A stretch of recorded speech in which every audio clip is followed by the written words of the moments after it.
দায়িত্ব নেওয়ার পর মোহাম্মদ ইউনূস বাংলাদেশের মানুষকে কি বলেছিল মনে আছে? যদি মনে না থাকে আমি আরো একবার মনে করিয়ে দিই।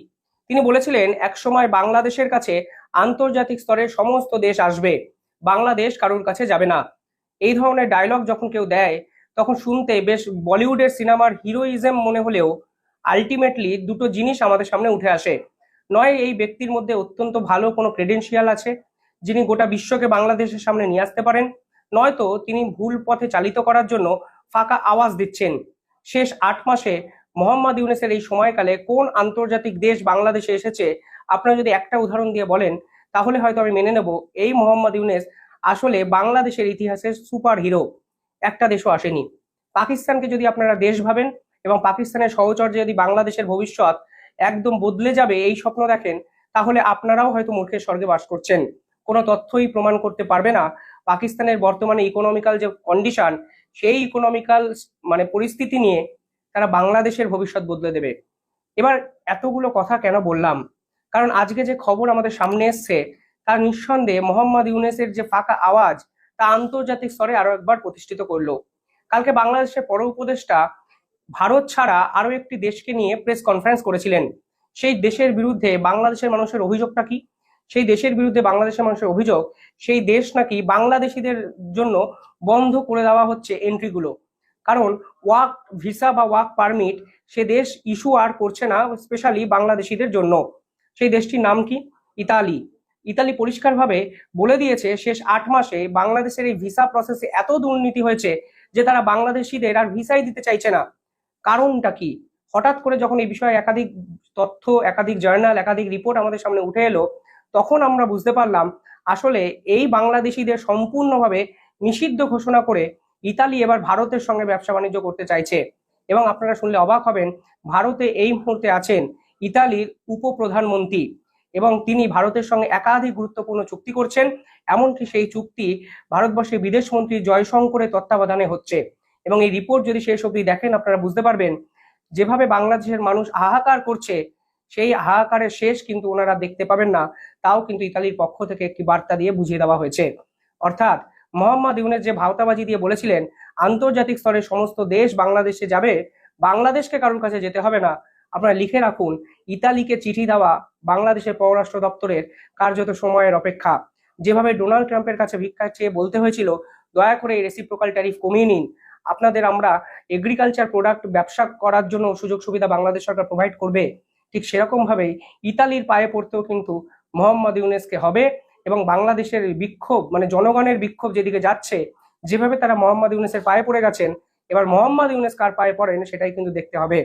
বাংলাদেশিদের ওয়ার্ক পারমিট যে ভিসা তা কেন দিচ্ছে না ইতালি, সেটাও এখন একটা বড় প্রশ্ন। পারতেছি না, বাঁচতে পারতেছি না। আজকে অনেক জায়গায় আমরা ঘোরাঘুরি করছি, কোনো জায়গায় লাভবান হই নাই। আজকে আমরা শেষ ভরসা ইউনূস স্যারের হস্তক্ষেপ কামনা করতেছি। অন্যদিকে আরো একটা খবর আমি আপনাদের সামনে তুলে ধরতে চাই। এই মুহূর্তে ইতালির ডেপুটি প্রাইম মিনিস্টার ভারতবর্ষে আছেন এবং ভারতবর্ষের বিদেশমন্ত্রী ডক্টর জয়শঙ্কর এবং একাধিক আধিকারিকদের সঙ্গে একটি মিটিং করেছেন। এবং শুনলে অবাক হবেন, ভারতবর্ষ এবং ইতালি এই প্রথমবারের জন্য ঐতিহাসিক একাধিক চুক্তি করতে শুরু করে দিয়েছে। অর্থাৎ দুটো ছবি পাশাপাশি রাখুন। একদিকে মোহাম্মদ ইউনূসের বাংলাদেশকে সম্পূর্ণভাবে নিষিদ্ধ ঘোষণা করার দিকে এগোচ্ছে ইতালি, অন্যদিকে তারা বাংলাদেশের প্রতিবেশী দেশ ভারতবর্ষকে একাধিক চুক্তি করার জন্য কিন্তু বেছে নিচ্ছে। ইতালির পক্ষ থেকে একটি প্রেস কনফারেন্স করা হয়েছে, সেখানে তারা বলছেন তারা ভারতের সঙ্গে ইন্দো স্পেসিফিক রিজিয়নের স্টেবিলিটি ফেরানোর জন্য কাজ করতে চান। আর ইন্দো স্পেসিফিক ওশিয়ান মানে নিঃসন্দেহে বাংলাদেশের কথা উঠে আসে। অর্থাৎ এটা স্পষ্ট হয়ে যায় বাংলাদেশে এই মুহূর্তে যেভাবে চরম মৌলবাদ, সন্ত্রাসবাদ এবং অরাজকতার পরিস্থিতি তৈরি হয়েছে, তারা বাংলাদেশিদের ইতালিতে জায়গা দিতে ভয় পাচ্ছে। তারা ভাবতে শুরু করেছে এই বাংলাদেশের বর্তমান যে অবস্থা, এর মধ্যে যারা ইতালিতে যাবেন তারা হয়তো ইতালির পরিবেশটাকে নষ্ট করবেন, হতে পারে এমন কিছু কার্যকলাপ করবে যা ইতালির ক্ষেত্রেও একটি বড় বিপজ্জনক জায়গা এনে দিতে পারে। এই জায়গা থেকে তারা এই 8 মাস কার্যত বাংলাদেশিদের জন্য ভিসা বন্ধ করে রেখেছে, ওয়ার্ক পারমিট সম্পূর্ণভাবে বন্ধ করে দিয়েছে। এমনকি বহু বাংলাদেশিদের আমি ভিডিওতে বলতে শুনলাম তাদের পরিবার রাস্তায় এসে দাঁড়িয়েছে। এই পর্যন্ত 8 মাস হয়ে গেছে, আমাদের ভাই কবে লাগাইবো ভাই? আমরা কি এইভাবে থাকতে পারবো? আমাদের ফ্যামিলি আছে, বউ বাচ্চা আছে, কি নিয়ে থাকবো? বিদেশ টাকা ইনকাম না করলে টাকা কোথা থেকে কামাবো ভাই? যতগুলি পাসপোর্ট রিটার্ন দেওয়া হয়েছে ওদের মূলস্থা যদি অরিজিনাল হয় ওদের ভিসাটা আপনারা দিয়ে দেন, আর না হয় অরিজিনাল না হয় রিজেক্ট করে দেন। দেখুন এর পিছনে ইতালির আবার ষড়যন্ত্র আছে বলে মনে করবেন না। ইতালি সেটাই করেছে যেটা ওদের দেশের জন্য মঙ্গল। আর ভারতবর্ষও কিন্তু একইভাবে বাংলাদেশের জন্য ভিসা প্রসেসটাকে অত্যন্ত কঠিন থেকে কঠিনতর করে নিয়ে যাচ্ছে একটু একটু করে। তা একাধিক ভিডিওতে আমি আপনাদের বলেছি। আপনারা মোহাম্মদ ইউনূসকে প্রশ্ন করুন, কেন আন্তর্জাতিক স্তরের একাধিক দেশ হঠাৎ করে বাংলাদেশিদের থেকে মুখ ফিরিয়ে নিচ্ছে? কেন হঠাৎ করে একাধিক দেশ ফান্ডিং বন্ধ করে দিল বাংলাদেশে? সুইজারল্যান্ড, ব্রিটেন, আমেরিকার মতো দেশ কেন বাংলাদেশ থেকে দূরে সরে যাচ্ছে?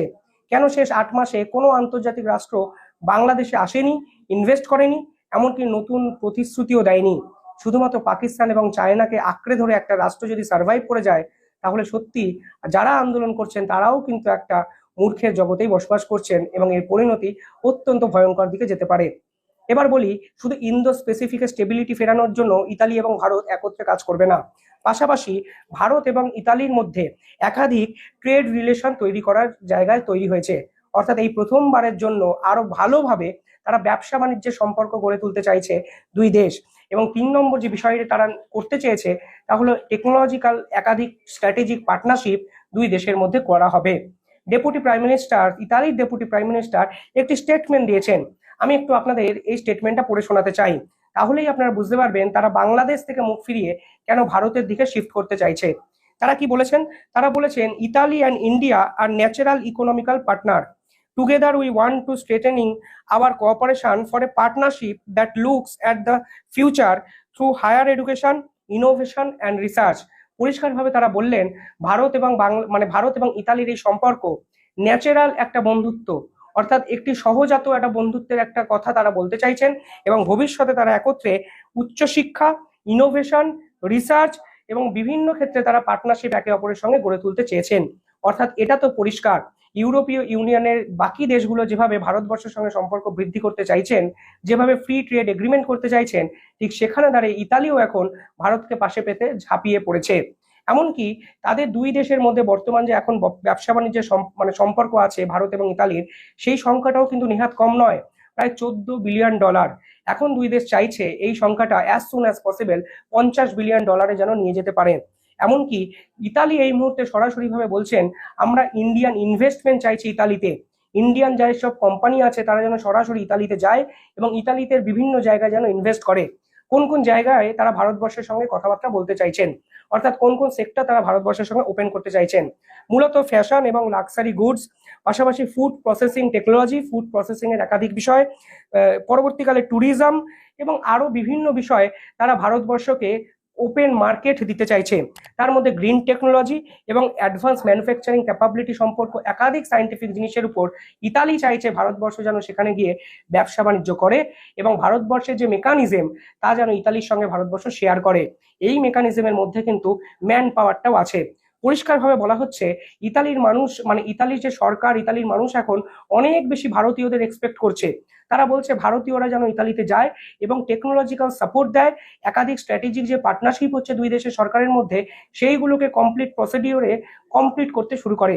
অর্থাৎ খুব স্পষ্টভাবে বললে তারা এখন চাইছেন ভারতীয়দের সহযোগিতা এবং আস্তে আস্তে আস্তে ছলে বলে কৌশলে বাংলাদেশের মতো এক মৌলবাদী রাষ্ট্রকে তারা দূরে সরিয়ে দিতে শুরু করেছেন। এবার আপনি দুই দেশের পার্থক্যটা শেষবারের জন্য আরেকবার ভাবুন। সে দেশের পররাষ্ট্র উপদেষ্টাকে স্টেটমেন্ট দিতে হচ্ছে ইতালির ভিসাকে নিয়ে। তারা বলছেন ইতালির ভিসা প্রসেসে দুর্নীতি হয়েছে, আমরা ইতালিকে অনুরোধ করতে পারি, কিন্তু একটি দেশ আমাদের দেশের মানুষদের ভিসা দেবে কিনা তা তো সেই দেশের ব্যাপার। ফলে আমরা অনুরোধ করতে পারি, আমরা ওদের বলতে পারি আপনার ভিসা প্রসেসটা চালু করুন।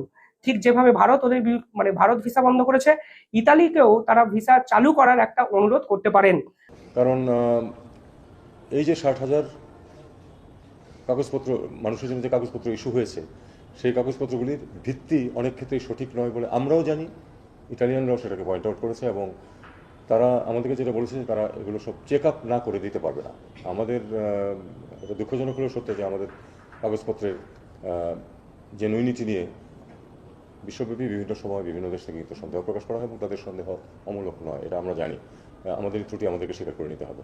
তারা যেটা করবে সেটা হলো যে কাজের জন্য তাদেরকে ওয়ার্ক পারমিট দেওয়া হয়েছে আসলে সেখানে সেই কাজ আছে কিনা, দুর্নীতি কিন্তু শুধু আমাদের দেশে না, দুর্নীতি কিন্তু ইতালিতেও আছে, আর পৃথিবীর সব দেশেই কম বেশি আছে।